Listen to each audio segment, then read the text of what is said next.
नमस्कार, आप देख रहे हैं दहशत। मैं कुलदीप कुमार। हरियाणा के सोनीपत से एक बेहद ही हैरान कर देने वाली खबर सामने आई है, जहां पर एक पिता ने अपनी ही बेटी की हत्या कर दी और शव को मेरठ के पास गंग नहर में फेंक दिया।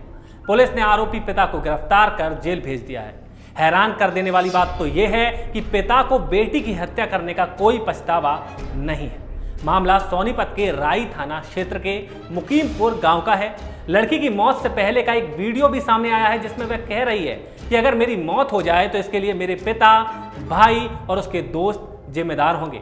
दरअसल ये पूरा मामला प्रेम प्रसंग से जुड़ा हुआ है, जिस वजह से लड़की के पिता ने झूठी शान के खातिर बेटी की हत्या कर दी। मुकीमपुर की रहने वाली लड़की का पड़ोस में ही रहने वाली लड़के के साथ प्रेम प्रसंग चल रहा था और दोनों ने घर वालों के खिलाफ जाकर भागकर साल 2020 में शादी कर ली थी। दोनों का घर आसपास है और दोनों एक ही गोत्र के हैं। इस वजह से लड़की के परिजनों के अलावा आंतल खाप के लोगों में भी शादी से नाराजगी थी। शादी के बाद दोनों गांव से चले गए और कहीं छिप कर रहने लगे। लेकिन इस सब के बीच लड़की के परिजनों ने दोनों से फोन पर बात की कि वह शादी के लिए मान गए हैं, बच्चों से गलतियां हो जाती हैं, पुरानी बातों को भूल जाओ, हम नई शुरुआत करते हैं।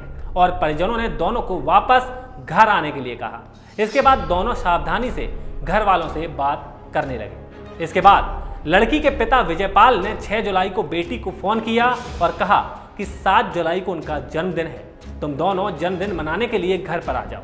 हम सब मिलकर मिठाई खाएंगे और पुरानी बातों को भूलकर एक नई शुरुआत करेंगे। दोनों विजयपाल की बातों में आ गए और पिता को फोन कर सूचना दी कि वो राई थाने के पास खड़े हैं। इसके बाद लड़की का पिता विजयपाल कार से आया और 6 जुलाई दोपहर को अपनी बेटी कनिका को अपने साथ लेकर चला गया। उस समय लड़की का पति वेद प्रकाश उनकी नजरों से कहीं दूर खड़ा ये सब देख रहा था। 2 दिन बीत जाने के बाद लड़की के पति वेद प्रकाश ने अपने ससुर को फोन किया और पत्नी से बात कराने के लिए कहा।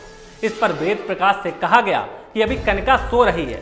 अगले दिन फिर वेद प्रकाश ने अपनी ससुराल में फोन किया और पत्नी से बात कराने के लिए कहा, तो उससे कहा गया कि कनिका अपनी बुआ के पास गई हुई है। 2 दिन बाद फिर वेद प्रकाश ने फोन कर बात कराने के लिए कहा, तो कनिका के पिता ने कहा कि बेटी अपनी मौसी के घर गई है। इस पर वेद प्रकाश को कुछ शक हुआ और उसने थाने में इसकी सूचना दी। शिकायत मिलने के बाद पुलिस ने जांच शुरू की और पिता को हिरासत में लेकर पूछताछ की। सख्ती से पूछताछ करने पर पिता ने पुलिस को सारी सच्चाई बताई। विजयपाल ने पुलिस को बताया कि 6 जुलाई को ही उसने कनिका की हत्या कर दी थी और शव को गंग नहर में ले जाकर फेंक दिया था। वो उसे गांव लेकर नहीं आया था। इसके अलावा आरोपी पिता ने बताया कि उसे अपने किए पर कोई पछतावा नहीं है, क्योंकि आंतल खाप के जिम्मेदार लोग भी एक ही गोत्र में शादी की निंदा कर रहे हैं। पुलिस ने लड़की के पिता को गिरफ्तार कर लिया है और हत्यारे पिता की निशानदेही पर शव को गंग नहर से तलाशने में जुट गई है। बड़ी खबरों के लिए देखते रहिए NBC न्यूज़ हिंदी।